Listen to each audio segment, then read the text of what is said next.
Welcome back to the show. Welcome back to the show. Welcome back to the show.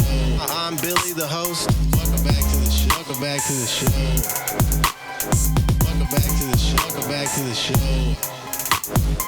I'm Billy, the host. Welcome back to the show. I'm Billy, the host. We're joined today by comedian and producer Trent Ludzak. Hello. We're in Trent's unnamed studio in beautiful Marietta, Georgia. And our special guest today is a stand-up comedian. Everybody please welcome Nick Tigges. Yep. I first met you at the AWA show, the first one that Damon did. Yeah. That was fun. But yeah, you that told was a me lot of fun. You've done open mics before then. Yeah, actually, in fact, Damon is the one who dragged me to my first open mic because I kind of wanted to pursue comedy for a while, and it wasn't like I was scared or anything, but I never made that jump. It's kind of like, yeah, I'll do it someday, and then, you just don't do it. And finally, Damon was just like, all right, you're coming to an open mic with me. I'm not taking no for an answer. I'm like, okay, fine, I'll do it. And yeah, it was May 18th, 2022. It was at Roll Call Theater. He dragged me there. I did like 3 minutes, and I was like, oh, that was actually a lot of fun, and I've been hooked on it ever since. Was Alex hosting? No, it was actually it was Shelly and Ty Colgate. Shelly Gruenberg? Yeah. Okay, wow. And Ty. Interesting. Roll Call was a fun room, man. There was a lot of young people there, like college kids and whatnot. Yeah, and a lot of improv people went there too. I thought that was a decent crowd, yeah. Yeah. Kind of similar to like the Joystick crowd or whatever. Just like younger people, sometimes nice.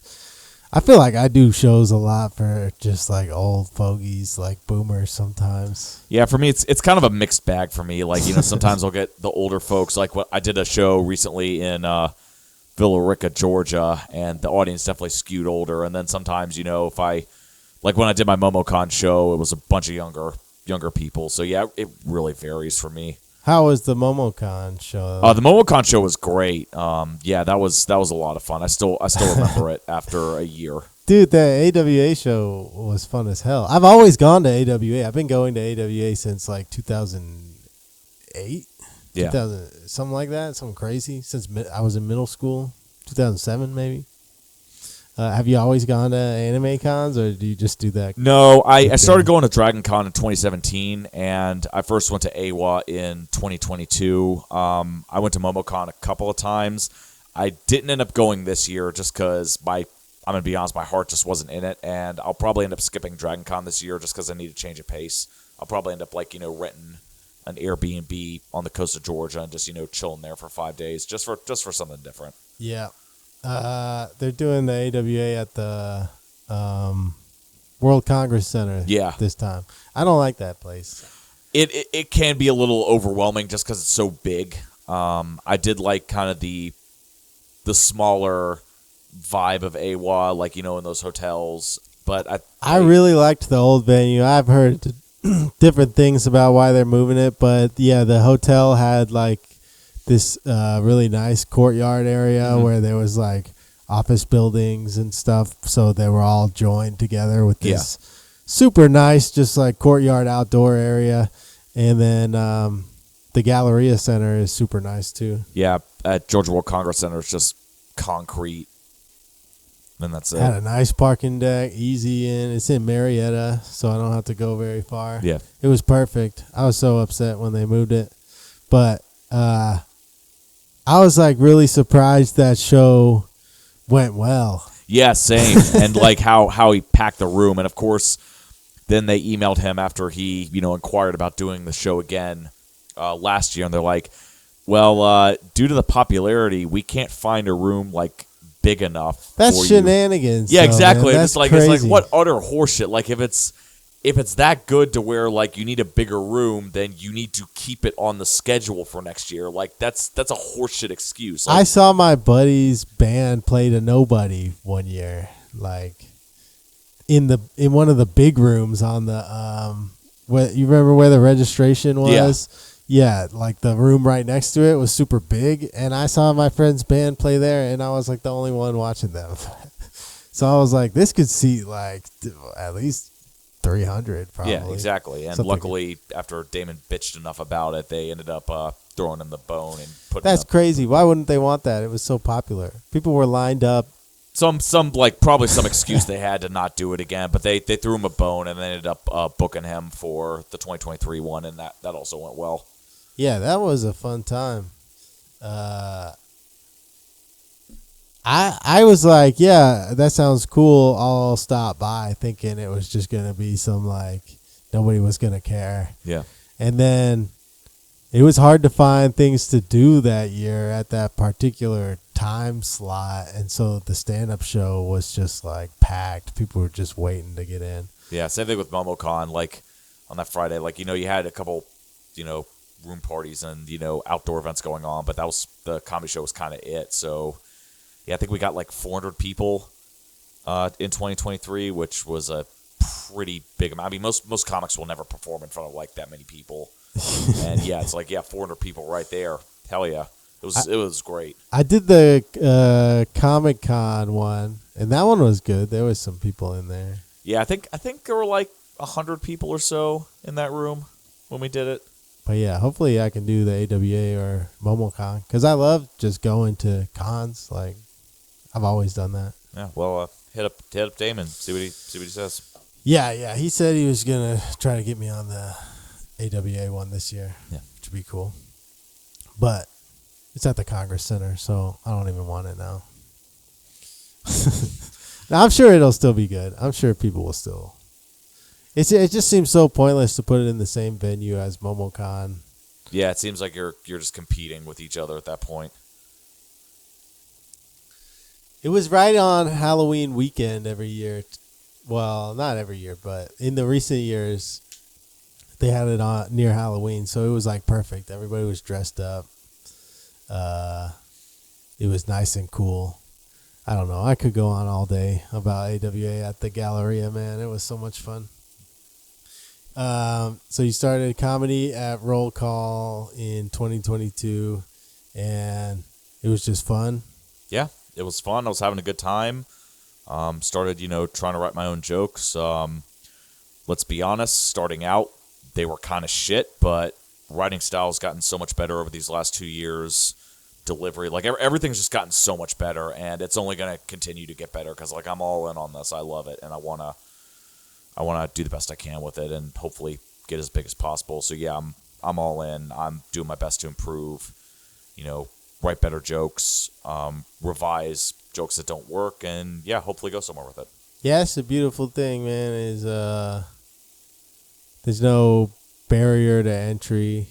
Like all you got to do is like practice and get better. Eventually you get better, and then you fall off really hard. Eventually, like, you get excited about getting better, and then you get to a point where you're like, am I even getting better anymore, even though you're still going up every night?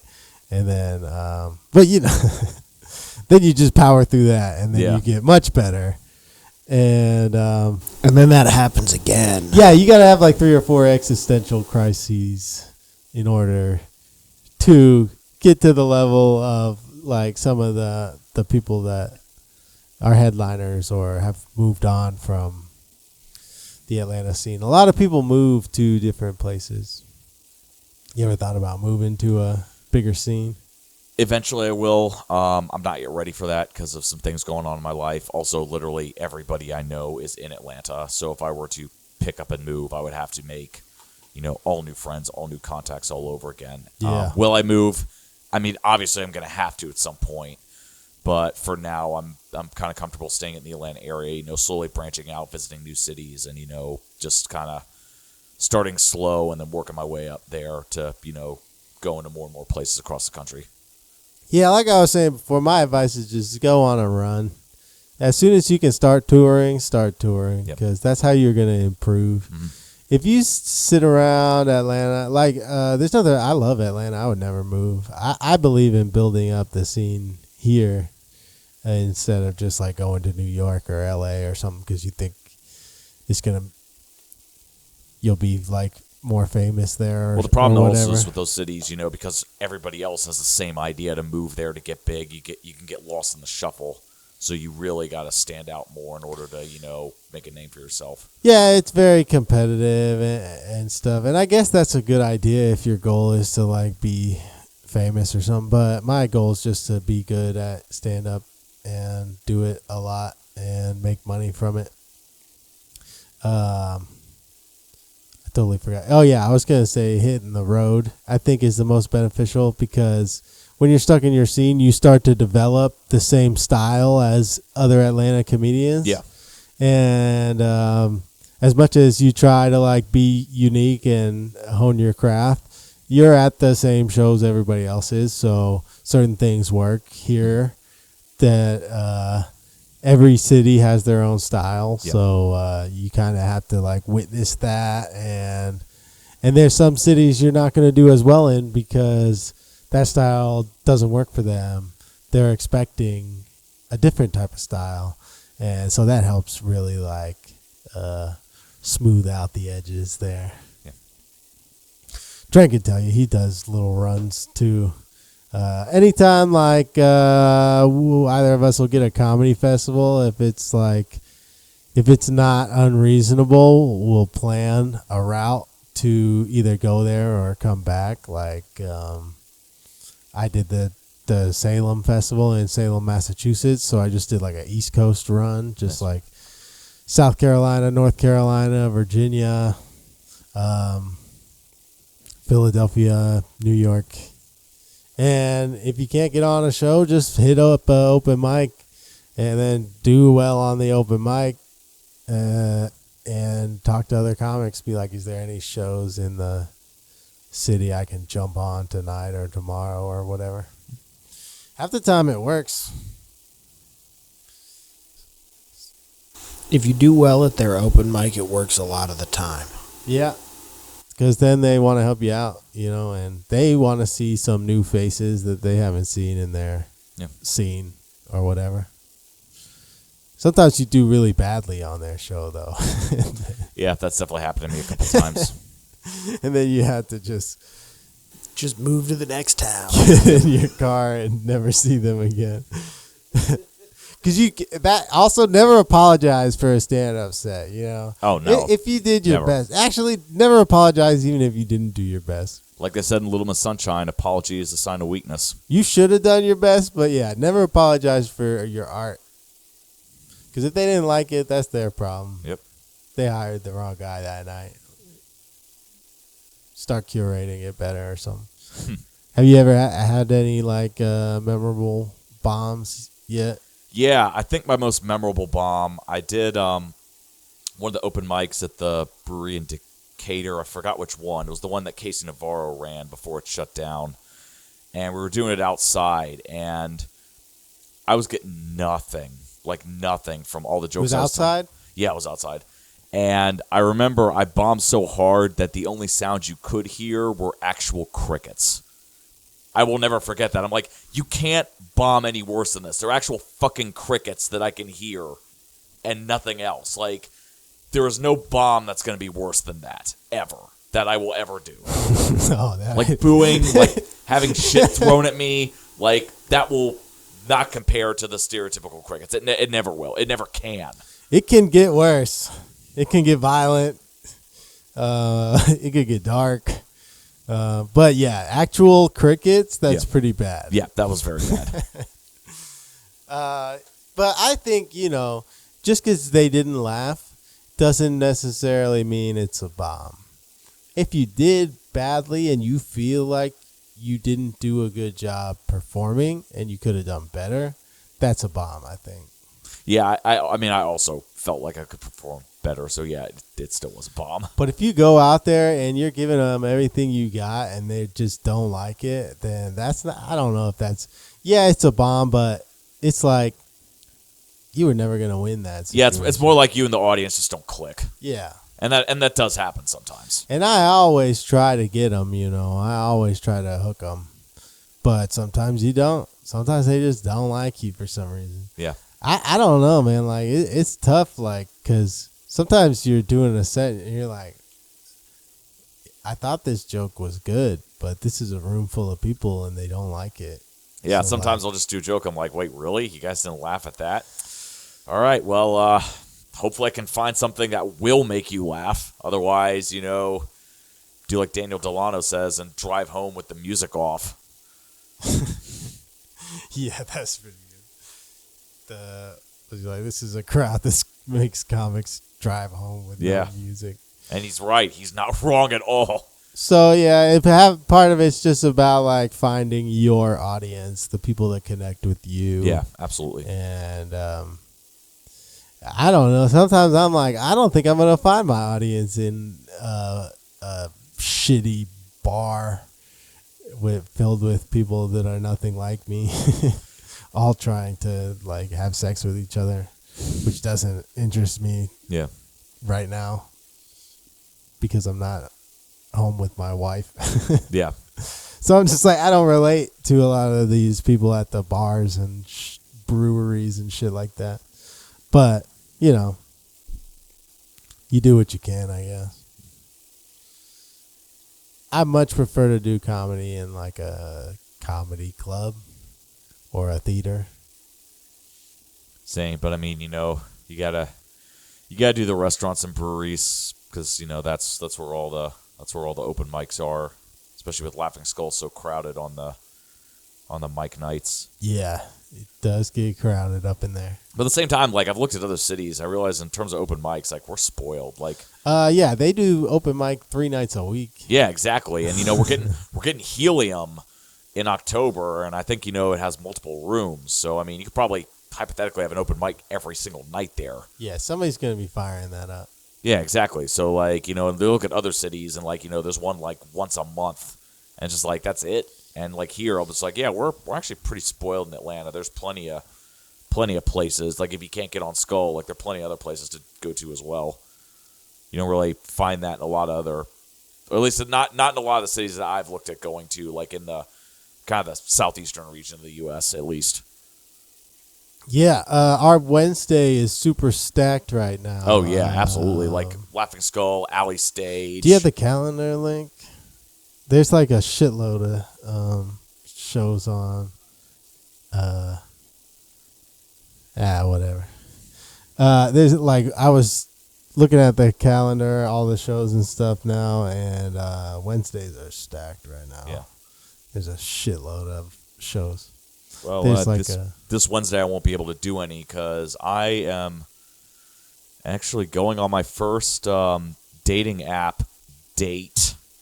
So I joke that I've deleted dating apps, and it was actually which app? It's a new one. It's called Time Left. So it's not really a dating app per se. Time Left? Time Left, yeah. That's where you hook up with like a rich old man, and he's got like 2 weeks to live. I mean, I'm sure a lot of people would wish, but alas, it is not. So what it is it basically you answer a couple questions about your personality, like your likes and dislikes, all that. Then they match you up with like 5 other people, and they choose a restaurant for you to all go to and mingle. They don't announce the restaurant until the day of, though. So tomorrow I'll find out where we're going, and you start your dinner at 7, and hopefully you get some connections out of it. If not, there'll at least be some funny jokes that I can make during that night. But yeah, it just looked interesting to me. So I'm like, you know what? I'll give it a one-time thing and see how it is. The app sets you up on a date? Or? Yeah, basically the app pairs you with 5 other people that you don't know. A group date. Yeah, it's a group date. It's a bunch of random people. Like you don't know them until you get there. And they beat the shit out of you and take all your Hopefully not. stuff. I hope not. Wait, dude. So it's like a group date app, but are you paired with a girl or there's just like I don't know. We're gonna find out. Okay, naked 4 dudes. yeah, it's just a bunch of dudes. Like, hey, it'd be a good joke though. I'd be like, oh right, this is Midtown. So I mean, it could happen, but. Well, because I think the dating apps are very one-sided.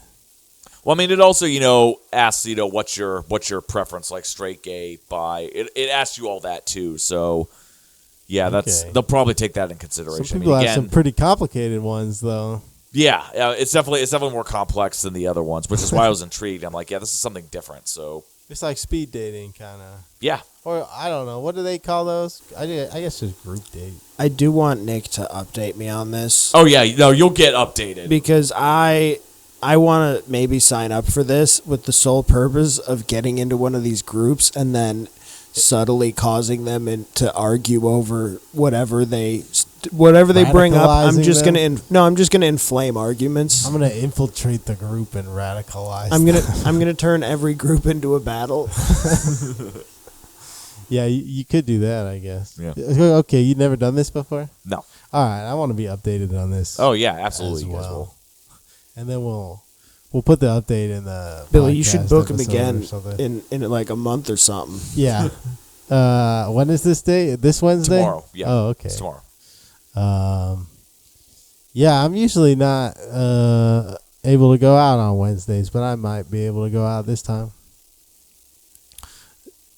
What's like?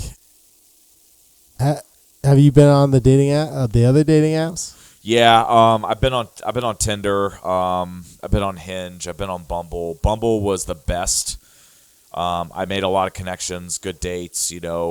Long-term friends. Couple, not relationships, but I mean I dated them for 6 months, a year.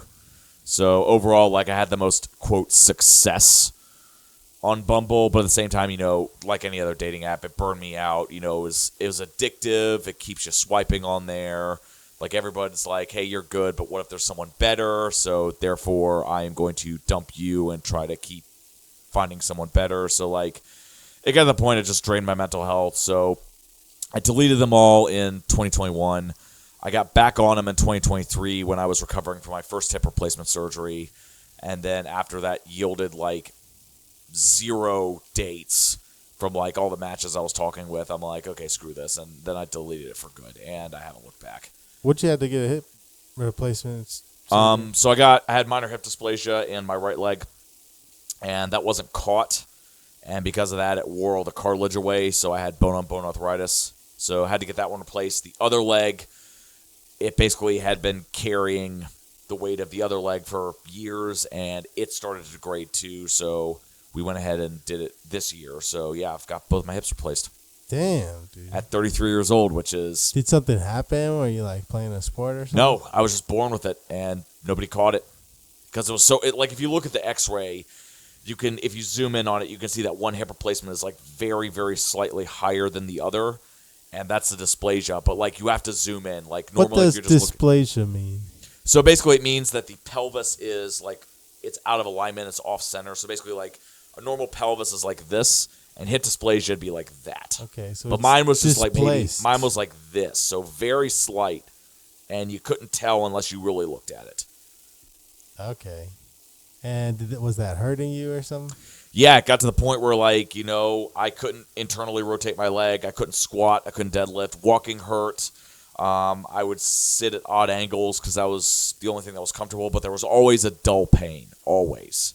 But I thought, I pulled a muscle from exercising too much, and because I took breaks from working out and it wouldn't go away. So I'm like, okay, I guess this is just reality. And finally it got to the point where I couldn't do anything, so I got it x-rayed, and yeah, arthritis. And they're like, yeah, the only way to fix this is replacement. There's no other alternative. Normally they could go in and do an arthroscopy, remove some of the cartilage, fix it up, but they're we can't because there's nothing to arthroscope. You have no soft tissue. It is pure bone grinding on bone. There's nothing to fix.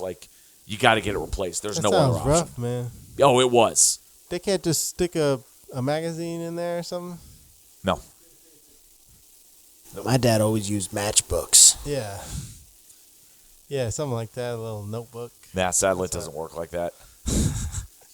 That sounds rough, man. It was, but now, everything's good. There is still some residual effects on the left one that I got recently, just because, got sliced into. So it usually takes about a year before you feel fully recovered. This one's completely fine. The left one, there's still some twinges occasionally, just from the nerve damage. But after a year, it should be back to normal, and these should last as long as I take care of them and don't do stupid shit. They should last a good 20 to 30 years at minimum. How many? You think that's enough right there? Yeah, because like by the time I'd have to get a revision or like another one done, like 30 years from now, given how fast medical technology is advancing, they'll probably just go in and like 3D print it directly in your body or something like that. You'll have like metal legs or something. Probably. I mean, something like that too. Would you connect your consciousness to the machines, or you want to like die like a normal person? I can't say that for certain because I'm going to be honest. If that becomes a reality, I don't know what I'd do. I can't make an honest. It's I coming. can't give you an honest coming answer. Soon though. Yeah, I mean, I can't give you an honest answer until it actually happens. Would you take the Neuralink? No, not what Elon Musk do, because what they're doing is they're weaving the electrode fibers into the brain tissue itself because it promises more bandwidth. But the problem is you can still get that amount of bandwidth if you just put a thin film over the brain. What they're doing is an unnecessarily invasive procedure that actually has caused damage to the trial patient that just got it. So you don't want to actually weave it through the brain. You want it as minimally invasive as possible. That dude was using the computer with his mind, though. But still, like, if you're damaging the brain, what good does that do? Like, no, you don't want that, and that's why I don't trust Neuralink. I would not get it from Neuralink. I would get it from another company that actually knows what the fuck they're doing. And end rant. That's my rant. Yeah, I don't know. I mean, he did go to space. Like he did. They figured that out eventually. I mean, I'm not going to get it right now, but yeah, Billy. But the government figured that out. If they did, anybody can. The government figured out how to go to space. I thought they faked told that. They might have. It's. I mean, to be honest, that's up in the air too. Much like space, it's up in the air. You think they faked the moon landing? No. No? They didn't fake the moon landing. I think they might have, man. They might have done it. Now, maybe inside Russia, they faked their moon landing probe crashing and burning a couple years ago. But no, the moon landing actually happened. Because the thing is, when it comes to conspiracy theories, there are too many people involved. Someone is going to talk. You can't kill everybody in the conspiracy. That's not possible. Like, the thing is, if NASA had faked the moon landing, it would have gotten out, and it would have been a bigger embarrassment than had, the shuttle blown up mid-flight to the moon. The CIA is pretty good at killing people, though. No, they can't kill everybody. It's like Atlanta with, parking illegally. They can't ticket everybody. You can't kill everybody with a conspiracy theory like that. They can't ticket us all either. It's the same concept. I've gotten quite a few tickets in Atlanta. We're about to find out if Boeing can. Yeah, Boeing, they might have to. What do you do for a living? How do you make money? How do I make money? Whatever odd jobs I can. I'm still basically I worked at the Georgia Senate Budget Office after I graduated from my master's program, and partially because of the hip pain and other stuff that was going on in my life, I ended up quitting. What's your master's? Public administration, so all things government and nonprofit management related. Okay. I don't know what that means. Basically, if say I wanted to be I didn't go to college. Well, if I wanted to be a fiscal head in the county budget office or something like that, or the CEO of Cobb County, or an elected official, that's kind of, or I wanted to head a nonprofit or work at a nonprofit. That's basically what the degree's for. Okay. It's like, so you got a coin. On one side of the coin, the MBA, the business stuff. The other side of the coin, MPA, the government nonprofit stuff. It's basically the other side of that coin, basically. It teaches you how to run government stuff as opposed to the business, the MBA, which teaches you how to run a business. That's basically the concept. Okay. What if I run for office? I mean, you don't need that, obviously. I think I could win something. I could win the soil commissioner. I mean, you could. I mean, yeah. I mean, there's no, besides age and actually living where you're running. I mean, there's no, you don't need a degree or anything. I mean, Donald Trump won the presidency and he was never in public office. Yeah. Nick, could you help me set up a super PAC for Billy's campaign to win the soil commissioner? Yeah. I mean, I'm gonna run for the board of education, yeah, you could. Like all you really have to do is, and I don't know anything. but you don't have to. That's the scary thing. You don't have to know anything. If you want to run, get the required amount of signatures to get your name on the ballot, enter, do all the dot all your I's, cross all the T's, and congratulations, you're a candidate. Now, all you have to do is campaign, and given with local elections how low the turnout is, I mean, in some cases, you could stand a very good chance of winning. Let's go. And that's the thing. A lot of people don't pay attention to the local elections, but these are the elections that matter the most because those are the people that are going to directly impact your lives. Cobb County, the water, traffic, city ordinances, zoning, fire, police, public safety. Those are all things that impact your life on a daily basis. You need to turn out for those elections and know who is running because if you don't, you could end up fucking yourselves. Yeah, I always be voting. Yeah. But I'm channeling my mom because my mom keeps drilling that into my head. Vote in the local elections. I voted in the DeKalb County runoff today. yeah, And she texted me. She's like, "Did you vote?" And I'm like, "Yes, I did." But she's adamant about that. She's like, "No, these are the people that are going to dictate the policy that most directly impacts your life. You need to vote for them and vote for the people that are actually going to not fuck it up." people always get mad at me though because I always vote for third party candidates, no matter what. I mean, the thing is, I'm not going to tell you who to vote for. If you want to vote third party, you can. But when I look at voting, it's more looking at realistically, one who has a good shot of winning. You can flip it, man. Arizona, they had what's his name, Gary Johnson in there. He was pretty good. Well, it's like who's actually has a chance of winning, and two, who's going to do the best job. That's what you should look for. Sometimes independents and third party people, sometimes they do win. Yeah, But that's usually not the case. So you still got to look at that and see all right, who can actually win, and if they can, what are I'm their saying policies you can like? flip it over in your state. If you want to get a third party in there, you can do it. Yeah, it's just you got an uphill battle, but I mean it's not impossible. Obviously, if you look around at people who have gotten elected as a third party, it's absolutely not impossible. It's just more of an uphill battle, and you really got to work your ass off. That's what I think is the best solution to all of this because this is crazy right now. Our two The best solution is turning the U.S. into European-style parliamentary democracy, but that's just a fever dream at this point, bearing an actual revolution or World War III screwing everything up. It almost feels like a Star Wars movie. Biden got elected, I think, because of the Obama presidency. No, well, yeah, because And of he name was the recognition. I vice think the reason Trump lost is because of COVID. Yeah, That's yeah, all there yeah. is to it. Trump lost because of COVID. If COVID had not happened, Trump would have easily coasted to I re-election. don't want to get into COVID conspiracies here, but it does seem like somebody might have manufactured that. I will say, I think the funniest COVID conspiracy was in the second Borat movie, how Kazakhstan injected him with the virus. My favorite scene in that movie is when he goes to Wuhan and he's at the market and he's just coughing on the ducks and he gives them back. That had me pissing my pants. It was so goddamn funny. Have you seen the one with where it's it was like an HBO thing or something like that? It was America something or other. He goes, Who is America? Yeah. When he was in Arizona and he was talking about the mosque they were building, and he shows the pictures this is design 1, and it's a mosque. He's this is design 2, and it's just a bigger mosque, and it just pisses them off so much.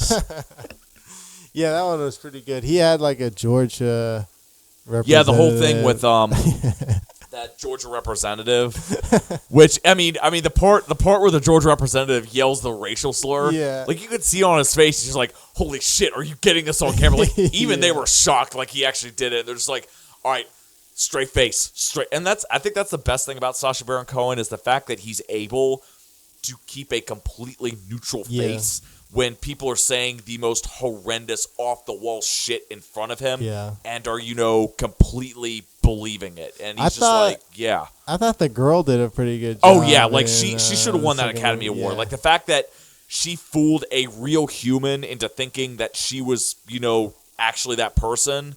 And the fact that when they interviewed that lady, she's like, thank God it was for a movie. Like, that fact should have gotten her an Oscar alone. Like, she got nominated. She didn't win. I'm just like, no, she should have won that. Like, the fact that she fooled actual people in real life, that absolutely deserved an Oscar. And I don't think I've really seen her since. I saw her in something, but I can't remember what it was. Yeah, well, I mean, I something hope funny. Yeah, well, I hope she does have a successful career because she absolutely deserves it. She's a really good actress. I think I saw her in some comedy movie.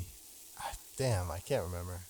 But yeah, she did a really good job with Rudy Giuliani. Oh, that was wild, man. Yeah, that still gives me the willies just thinking about it. And the fact like he's like coughing and stuff the entire time, it's like, bro, are you all right? Yeah, that was pretty weird. But yeah, that was pretty great. That's my favorite type of humor. I think is like the people who kind of pull these weird pranks on people in real life. Like I love the Eric Andre show. That's just so off the wall. You can't not like it. Nathan For You, even Jackass I liked because they would mess with people. Well, I remember the recent Jackass movie. Like it was a lot harder to sit through just because some of the stunts are just like these guys are like late 40s, 50s, 60s, and like just the fact that their bodies are just fucked at this point. The fact that Knoxville almost died when he got plowed into by the bull. It's just like it's less like ha ha ha that's hilarious and more like oh my god, like is he alive? Yeah, I do like those kind of stunts because it is funny that they are putting themselves in mortal danger. But I don't like the gross out stuff that they do with the shit and the like dick and balls stuff. Yeah, I mean the opening with Chris Pontius like having his dick as Godzilla, that was pretty funny. And then the part where they were supposed to not scream when they were dressed as mimes, and of course they did the skateboard guillotine on Steve-O's shins. Which, I don't blame him for screaming. That had to have hurt like a bitch. Yeah, I saw that movie in theaters. Yeah. Friggin' giant dick and balls opening in the movie theater. It's also the fact that like the R rating has gotten so much more lenient. Like the things you can get away with showing, in an R-rated movie is just so much more lenient than it used to be, which is both a good thing and a bad thing. It's like a good thing, like we've kind of broken down some barriers, but at the same time, it's like it gets to the point where it's like they're trying to cram all this stuff into it, where it's just overwhelming. It's like yes, more dick, more pussy, more stuff. It's like that's you don't have to have it in there just because it's an R-rated movie. Yeah. Well, I guess it depends.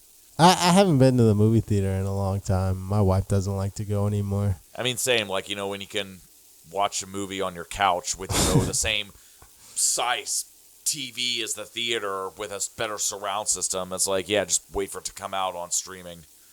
And then you can vape or smoke weed or get drunk or do whatever you want. Or fall asleep and, wake up. Not in the theater, you wake up going, God damn it, like I missed it. And, there you just rewind it. And we had a baby, so there's like no way we can even go to the theater now. That'd be like Bugs Bunny, like getting annoyed and like kill the baby or throw it out. What's the last movie you saw in the theater? What was the last movie I saw in theater? Challengers. The tennis movie. Oh, okay. Was it good? Oh, it was very good. Was that the one where Zendaya was banging everybody? Yes. Okay. No, I was surprised. I'm like, wow, this was a very good movie. Okay. Yeah, definitely recommend watching it. Zendaya? I think it's Zendaya. No. Was the movie theater good? Did you enjoy the experience? Yeah, it was at that movie theater that's right next to Battle and Brew. Not the one by the Brave Stadium, the one at Sandy Springs. Okay. Yeah, that's probably my favorite movie theater to go to right now. They got the big wide chairs now and all that. Yep. Yeah, there you go. They got it in order to keep theaters in business. Like you gotta have some reason to go there. Yeah, somebody was starting like an open mic at the movie theater. I saw. Yeah, which I'm just like, that's actually an ingenious idea. Like, it could work. You got theater seating, like good sound. Like I'm just like, damn it, you know what? I'm surprised no one thought of that sooner. It could work because a lot of the theaters sell like beer and stuff now. Yeah, that too. And I'm just like, yeah, you know what? This actually might work very well, in fact. Did you ever do any performing before you started doing comedy? Not really. I mean, I acted in like one commercial for Lifeline Repairs, and that was it. And I didn't really do anything. I mean, I was in middle and high school band. I played saxophone. Okay. But our second high school band teacher was so awful that like by the end I would get out my saxophone and I wouldn't even bother to play. Like I just pretend I was playing. I'm just like I'm so fucking done with this. And he basically made me quit music. Just like my chemistry teacher was so horrible that she made me not want to do anything related to chemistry ever. But that was the only like performing I did, I'd say. Yeah, I don't really remember any of the sciences in high school. I don't know if any of my teachers really taught anything except for like their political beliefs and I mean, it's fine if it's a AP government class, but with physics, I'm just like I don't understand how your political beliefs, shape basic physics, which is unchanging unless we discover new shit. Then it changes. Yeah, I don't remember chemistry class at all. I think I cheated my way through high school a lot. It's pretty easy to cheat in high school. Yeah, it is. I remember specifically when I cheated. So apparently it is plagiarism to reuse one of your old school projects for a new school project. But I did that. I used an 11th grade project for a 12th grade project. And even the plagiarism detecting app we use, turnin.com, even it said I didn't plagiarize. So I consider that a win. So it's like, yeah, to my 12th grade British lit teacher, I will say this directly to her, get fucked. Yeah, suck a dick, Miss Stein or whatever. I'm not gonna name names, but yeah, do that. I didn't really have any teachers I particularly hated either. But I did stop playing in the band because I was like, yeah, same thing. I just eventually just stopped playing and no one noticed. And no. I was like, well, I guess I don't really matter. It's like a year later, they're just like, hey, wait a minute, where'd Billy go? He hasn't been to practice in a year. Well, no, I would be there, but I would just kind of like, I was on percussion, and so I would just kind of stand there behind the drums and just not play. Oh, so you just kind of vibe, but not actually bang the drum. And no one would ever say anything, so yeah, eventually I just stopped. Yeah. But yeah, that counts as performance. Like that's something you're getting out It's there. a protest performance. Did you do like the high school football games and all that? Yeah, but I never played football in high school. Well, I mean, with the marching band and stuff? Nah, Or just, I never did marching band. Oh, just the band class? Yeah, just band class. Okay. Did you ever do the rehearsals or? Yeah, I mean rehearsals, but no, we never went up on the football field. Well, I mean, did you ever do the thing in like the concert at the end of Yes, the year? we did the or concerts, stuff and like that? Okay. well, for the first 2 years of high school, they were good. For my junior year of high school, it sucked. And the senior year, I didn't play in bands, so I was just like, yeah, I can just stay at home and not do anything tonight. What did you play, the clarinet or something? I played saxophone. Saxophone? Okay. Saxophone's a good instrument, though. Yeah, You could it pick really that is. Like back up. honestly, if you gave me a saxophone and gave me like 10-15 minutes just to warm up and feel things out, I could probably play songs no problem. That'd be pretty sweet. Yeah. Well, we have a saxophone here, actually. Problem is, like, do you have reeds that have not been used? Because that's a whole thing. No, I'm just kidding. Look under your chair. Yeah. It's like, oh, We actually brought a saxophone for you today, and you're going to play live on the podcast. And if you... be like Bill Clinton on Arsenio Hall. Yeah, exactly. I don't know, man. You should bring the saxophone with you on the time left date, and yeah, peacock on them. I don't know. Maybe I'll do the recorder. Yeah, yeah. The clarinet. I mean, I think my mom might still have her old clarinet from band class. Okay, that's a very mom instrument right Yeah. there. Doodly-doo-doo-doo-doo. Or Squidward. I was supposed to play the flute, but my dad said, and I quote, "The flute is gay," so I wasn't allowed to play it. What about all those American Revolutionary War people? Yeah, that that's marched what with I the wanted to flute? be Yeah. like. I wanted Like to be, were our founding fathers? Well, some of them had to have been, but Yes, they were. yeah, I was about some of them had to have been, but they were a little fluid, but everybody was back then. Yeah. It was especially with 1776. those giant wigs.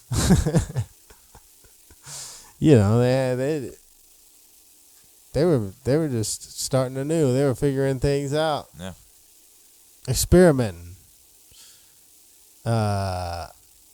I saw that something about a lot of those guys were like young. They were like 21. Yeah, which is like, incredible. Like you look at their ages, it's like holy shit! Like they had done more by like their late 20s than I have done in my entire life. It's just like shit. Goddamn. Who's your favorite founding father?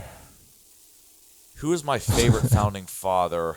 It's more like who's the least shit of them all because they all definitely had a lot of skeletons in their closets. Washington was pretty cool. I like Ben Franklin. Yeah, I was gonna say Ben Franklin because it's literal skeletons. Yeah. He had demons. Yeah, I'd say Ben Franklin is probably my Well, favorite. Ben- He's probably the least shit out of them all too. Well, he was like the dark arts founding father. He was like a mason, and he was in all that shit. Hamilton, he was there, wasn't he? Yeah. Alexander Hamilton. He was pretty based. You're gonna tell me you're straight with a name like that? I didn't say he was straight. I said he was my favorite. Yeah. What were we talking about? The founding fathers for some reason. Yes. Who's your favorite? What was your favorite time period of the U.S.? Favorite time period of the U.S. Probably the 90s. 90s? Yeah. 90s were pretty good. Is that when you grew up? Yeah. What year were you born? 91. Okay, I was born in 92, so Oh yeah. we're like the same age. Yeah, the 90s were pretty good. I don't know, man. 60s pretty crazy. Civil rights movement. Vietnam. Everybody was getting assassinated by the Yeah. CIA. 80s were cool just because of the pop music. Do you think aliens walk among us? No. I just want to know. I think they might. I think Keegan asked you the same question. Did I plant that seed in Keegan's brain, or was it the other way Is around? he the alien planting the seeds? Yeah, it might be. It could be Trent. Yeah. Trent kind of looks like an alien, like he's covering something with that hair and that beard. He's The hiding. zipper for the skin suit. Yeah, he's hiding like the little guy from what was the movie where there was a little guy? Men in Black. Men in Black. There's a little guy controlling the human. He was in the head. That was Men in Black, right? Yeah. I was thinking maybe that was Independence Day, but it definitely sounds more Men in Black. Yeah. What did the aliens look like in Independence Day? Kind of tentacle-ish thingies. I don't. You kind of see one, but it's. Yeah. That movie used to give me nightmares. I used to have nightmares about the White House getting blown up. What? That's what they look like? I thought they looked more like the guys on the right. Yeah. That's Mars Attacks. That was a good movie. That was a funny movie. Like I love like the retro camp aspect of it, and also like, you know, just Independence just the design. That's just the design of it. It looks creepy and unsettling, but also kind of cool. It's kind of scary, man. The Independence Day aliens, those are kind of spooky. Yeah. Those look real. Did any movies used to give you nightmares? And piss your pants as a... Probably just the first Alien. That's my favorite. That's one of my Alien? favorite. That's probably my Yeah. favorite horror movie. The That's first a good Alien. one, yeah. Like that's a scary alien. Being hunted. Yeah. Trent Whit, you know Whit Rummel? He does McCracken's a lot, but he gets there late. Oh, that's probably why. They were playing the Alien video game that's on... Alien Isolation. Yeah, or something. Oh like that. yeah, that one's definitely a pants-shitting experience playing by yourself in the dark at midnight. Yeah, I think I played a little bit of it, but yeah, it's very like it's just unsettling the Yeah. whole time. Are you a fan of like the horror genre? Some horror games, like, well, I don't know. I wouldn't consider. Do you play video games and stuff? Yeah, I haven't been playing as much recently. Like, the last game I played was Resident Evil 4 Remake, and I went through that 8 times. I went through Separate Ways like another 6 times. Okay, yeah. I got Spider-Man 2 for Christmas, but I still haven't popped that in yet. I need to start playing it. Yeah, I don't think I finished the first Spider-Man. I got kind of far in the game, but I never First played. Spider-Man was great. Yeah. I loved it. And I heard this one was good too. So yeah, I'll probably try to play it within the next couple weeks. You got any shows coming up that you want to plug? I don't actually. So yeah, I front loaded all my shows for June, and right now I've got nothing. So Well, that's good. Time to write. yeah, and right. practice. Relax. Get on some open mics. Try to beg. I'm just like, yeah, I'm around. So if you want to book me, I'm here. Yeah. Apply some comedy festivals. I applied to Laughing Skull Fest, and I'm gonna.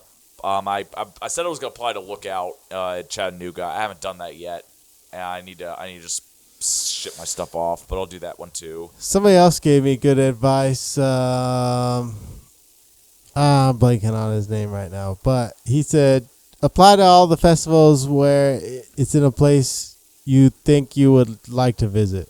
If you got accepted. Obviously, Chattanooga, love visiting there. Atlanta, right around the corner. I'm sure. Where else do I want to go? Charlotte, if Charlotte has one, because my brother lives there. Boston, if I want to visit my sister. Greensboro has a really good one. North Carolina. The Idiot Box Comedy Club. They do a comedy festival. Never heard of that. Yeah. North Carolina Comedy Fest. Carolina Yes, good one. I don't know, Colorado maybe. That's what I would like to do. Colorado's got a bunch. Texas has a bunch. But yeah, man, thanks for coming through. Yeah, of course, man. Thank you for having me on. I had a great time. I hope you keep sticking with it and doing shows and mics and stuff. And we'll have you back on after the the group date to see what happened, if you got murdered or you still have all your kidneys and whatnot. All right, sounds good. Thanks, man. Peace.